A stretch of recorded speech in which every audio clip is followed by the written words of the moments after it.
40 लाख घराने तकरीबन 2 करोड़ हमारे पाकिस्तानी अफराद को, भाइयों को, बहनों को रमज़ान शरीफ में डिजिटल वॉलेट के ज़रिए 5,000 रुपये फ़ी ख़ानदान का जो इंतज़ाम किया गया है, इस रमज़ान में पिछले साल के मुकाबले में महंगाई दम तोड़ चुकी है, लेकिन इसके बावजूद भी जो मुस्तहिक ख़ानदान हैं, जो सफ़ेद पोश हैं, मगर वो किसी के आगे हाथ नहीं फैलाते, उनकी मदद, उनकी खिदमत रमज़ान में अल्लाह ताला के बेपाया फजल करम का बायस बनेगी। वज़ीर आज़म ने 20 अरब रुपए के रमज़ान रिलीफ पैकेज का इजरा कर दिया। 40 लाख घरानों को 5,000 फ़ी ख़ानदान दिए जाएंगे।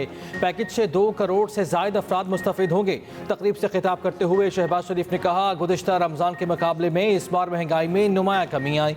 रमज़ान पैकेज में 3 गुना इजाफा किया, पैकेज को आसान बनाया। अब लंबी कतारों में खड़ा नहीं होना पड़ेगा। यूटिलिटी स्टोर्स में बदतरीन करप्शन हो रही थी, अल्लाह का शुक्र है यूटिलिटी स्टोर से हमारी जान छूट गई। वज़ीर आज़म की अकोड़ा खटक खुद हमले की शदीद मजम्मत। कहा, 2018 में दहशत गर्दी का खात्मा हो चुका था। बदकिस्मती से हालिया सालों में दहशत गर्दी ने दोबारा सर उठाया। दहशत गर्दी के नासूर को दफन करने तक चैन से नहीं बैठेंगे। केपी हुकूमत मुलव्वस अनासिर को करार वाकई सजा दे। खुदकुश हमले में शहीद मौलाना हामिदुल हक हकानी हजारों सोगवारों की मौजूदगी में सुपुर्द खाक। शहदा की नमाज जनाजा दारुल उलूम हक्कानिया कोड़ा खटक में अदा की गई। हजारों अफराद की शिरकत। धमाके का मुकदमा सीटीडी थाना मर्दान में दर्ज। दहशतगर्दी समेत दीगर दफात शामिल। हमलावर कैसे मदरसे पहुंचा, मुसाफिर गाड़ी से उतरा या लाया गया, तहकीकात शुरू। सीसीटीवी फुटेजेस की मदद से तहकीकात को आगे बढ़ाया जाएगा।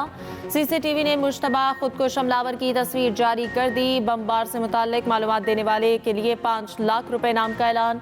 दूसरी जानिब मौलाना राशिदुल हक हकानी दारुल उलूम हकानिया के नायब मोहतमिम बन गए। मौलाना अब्दुल हक सानी की बतौर सियासी जानशीन दस्तारबंदी। दोनों हाथों से रहमतें और बरकतें समेटने का महीना आ गया। सऊदी अरब समेत खलीजी रियासतों में आज पहला रोज़ा। मस्जिदुल हराम और मस्जिद नबवी सल्लल्लाहु अलैहि वसल्लम में नमाज तरावी के रूह परवर इज्तिमात। इंडोनेशिया, ऑस्ट्रेलिया, न्यूजीलैंड, अमेरिका और बरतानिया में भी आज रोज़ा। Brunei, Malaysia, Japan, Philippine, Sri Lanka और भारत में कल पहला रोज़ा। पाकिस्तान में रमज़ानुल मुबारक का पहला रोज़ा कल होगा। चांद नजर न आने का ऐलान मरकजी रोयते हिलाल कमेटी ने किया। मुल्क भर में आज रात नमाज तरावीह की तैयारियां जारी। कौमी असम्बली का पहला पार्लिमानी साल मुकम्मल। पार्लियामेंट का मुश्तरका इजलास 10 मार्च को तलब किए जाने का इम्कान। ज़रा के मुताबिक आसिफ जरदारी के सदारती खिताब के निकात से मुतालिक मुशावरत जारी। कौमी असम्बली की कारकर्दगी से मुतालिक रिपोर्ट तैयार। आइंदा हफ्ते कारकर्दगी रिपोर्ट ऐवान सदर को इरसाल किए जाने का इम्कान।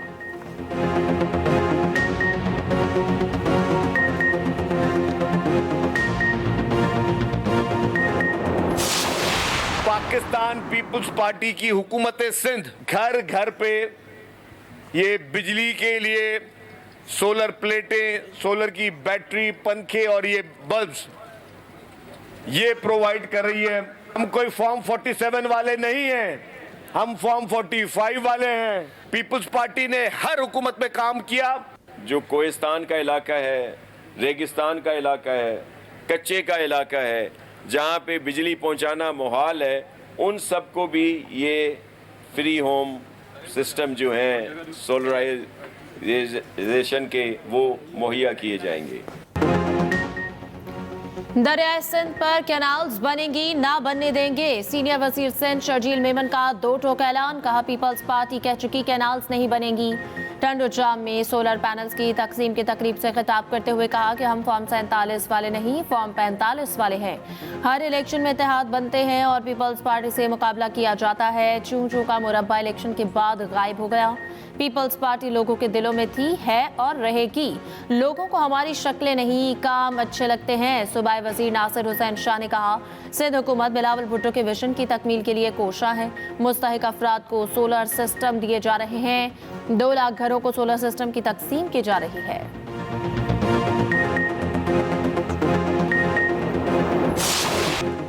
सिफारती उसूल, ना मेज़बानी, ना मेहमान नवाजी के आदाब। व्हाइट हाउस में आलमी सिफारती तारीख का अनोखा वाक़या।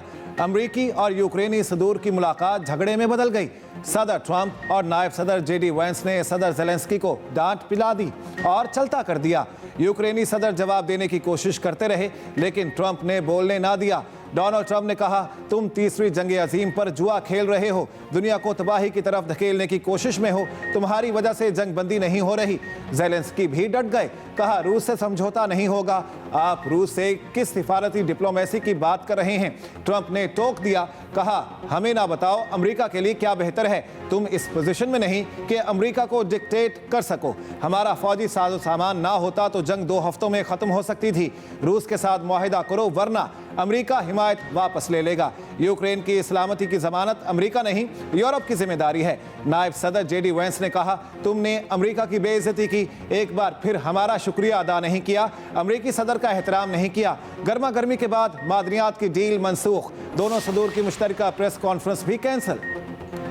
यूक्रेनी सदर ने अपनी औकात से बढ़कर बात की। ज़ेलेंस्की अमन के लिए तैयार नहीं, यूक्रेन में फौरी जंगबंदी चाहता हूँ। अमरीकी सदर ट्रंप की मीडिया टॉक। सोशल मीडिया पर पैगाम में कहा, जब ज़ेलेंस्की अमन के लिए तैयार हो तो वापस आ सकते हैं। उधर यूक्रेनी सदर का डोनाल्ड ट्रंप से ताल्लुक़ कलामी पर माफ़ी मांगने से इनकार।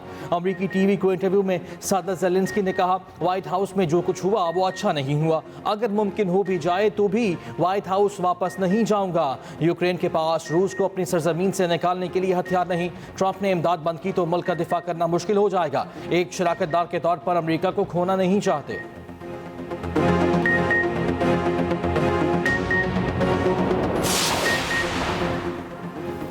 यूक्रेनी सदर को व्हाइट हाउस में जोरदार थप्पड़ लगा। रूसी कौमी सलामती के डिप्टी चेयरमैन दिमित्री मेदवेदेव का रद्द-ए-अमल। तर्जुमान वजारत खारजा का कहना है, ट्रंप और वेंस ने जिस तहम्मुल का मुजाहरा किया वो मोजज़ा है। ज़ेलेंस्की ने व्हाइट हाउस में झूठ बोला कि 2022 में कीव हुकूमत अकेली थी।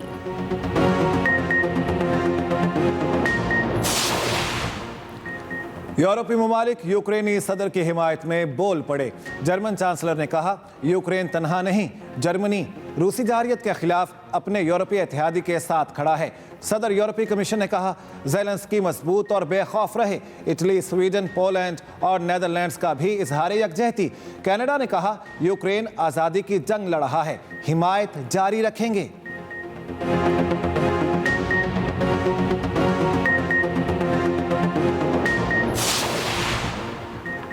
रमज़ान मुबारक की शुरुआत, ठंडी ढार होने का इम्कान। मुल्क भर में रमज़ान के आगाज़ पर बारिश की पेशगोई। 2 और 3 मार्च को मुल्क भर में शदीद बारिश का इम्कान।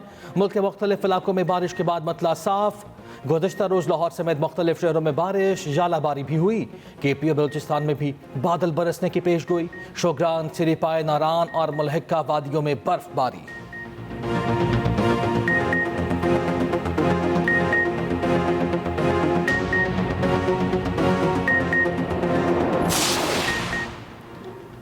रमजान से कबल महंगाई का जिन बोतल से बाहर निकल आया। फलों और सब्जियों की कीमत में बड़ा इजाफा। कराची में स्ट्रॉबेरी 800 रुपये, अमरूद 300 रुपये किलो तक पहुंच गए। केला 300 रुपये दर्जन, खरबूजा 150 रुपये किलो में फरोख्त। लीमू, अदरक और लहसुन की कीमत 800 रुपये किलो। मुर्गी का गोश्त 700 रुपये किलो में फरोख्त। लाहौर में केला 300 रुपये दर्जन, सेब 500 रुपये किलो में फरोख्त। खजूर 1000 रुपये फी किलो में फरोख्त की जा रही है।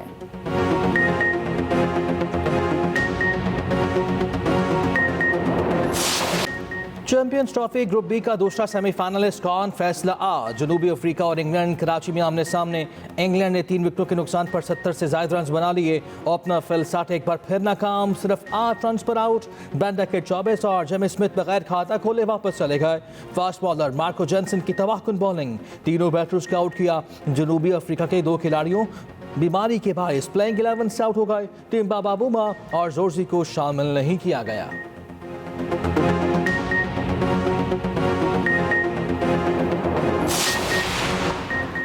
चैंपियंस ट्रॉफी सेमीफाइनल्स में कौन किसका मुकाबला करेगा, फैसला कल भारत और न्यूजीलैंड के मैच से होगा। मेगा इवेंट का आखिरी ग्रुप मैच कल दुबई में खेला जाएगा। जीतने वाली टीम ग्रुप ए में पहले नंबर पर आ जाएगी।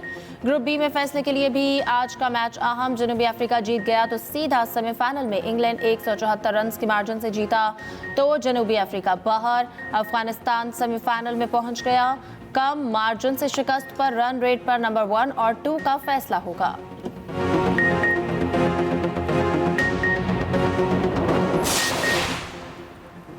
ऊंट के मुंह में जीरा, हुकूमत ने पेट्रोल 50 पैसे फी लीटर सस्ता कर दिया। डीजल की कीमत में 5 रुपए 31 पैसे फी लीटर कमी। पेट्रोल की नई कीमत 255 रुपए 63 पैसे हो गई। डीजल 258 रुपए 64 पैसे फी लीटर हो गया। लाइट डीजल की कीमत में 2 रुपए 47 पैसे की कमी। मिट्टी का तेल 3 रुपए 53 पैसे फी लीटर सस्ता। नोटिफिकेशन जारी। उधर LPG फी किलो 6 रुपए 15 पैसे सस्ती। नई कीमत 247 रुपए 82 पैसे मुकर्रर।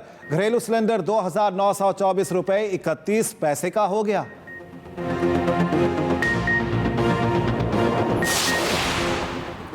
वज़ीर आला पंजाब का हम इक़दाम दही ख़वातीन के लिए स्पेशल बस से चलाने का फैसला। हरदही तहसील से ज़िले हेडक्वार्टर तक बस सर्विस शुरू करने का इत्तफाक।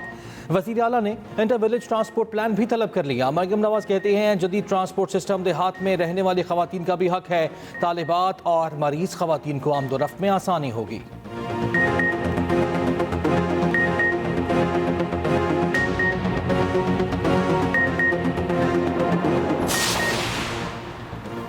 वर्ल्ड बैंक का पाकिस्तान की दुरुस्त मुआशी समत का इतराफ़ कंट्री डायरेक्टर बराए पाकिस्तान ने कहा, पाकिस्तान में मुआशी इस्तेहकाम मजबूत रहा है। मुआशी इस्तेहकाम के बायस पाकिस्तान के लिए 10 साला तरक्याती मनसूबे के मुआहदे पर दस्तखत करने का मौका आया। तरक्याती मनसूबे का आगाज 2026 से होगा। फंडिंग का इस्तेमाल साफ, तवानाई और माहौलियाती बहाली जैसे शोबों में किया जाएगा।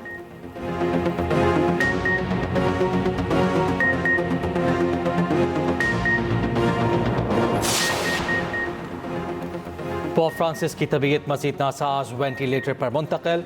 वेटिकन के मुताबिक पोप को सांस लेने में दुश्वारी, खांसी और कै की शिकायत हैं। 88 साल के पोप फ्रांसिस अपने होशो हवास में हैं। पोप फ्रांसिस को इजाफी ऑक्सीजन फराहम की जा रही है।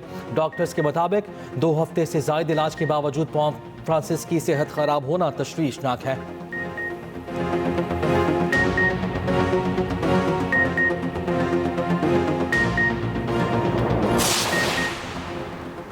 चेयरमैन PCB मोहसिन नकवी एक और ओहदा संभालने के लिए तैयार। मोहसिन नकवी रवा माह एशियन क्रिकेट काउंसिल की सदारत संभालेंगे। ACC का इजलास चैंपियंस ट्रॉफी फाइनल के बाद दुबई में होगा। इजलास में रवा साल इंडिया की मेजबानी में एशिया कप के वेन्यूज का फैसला होगा। एशिया कप के लिए न्यूट्रल वेन्यू के तौर पर दुबई और श्रीलंका ज़ेरे गौर।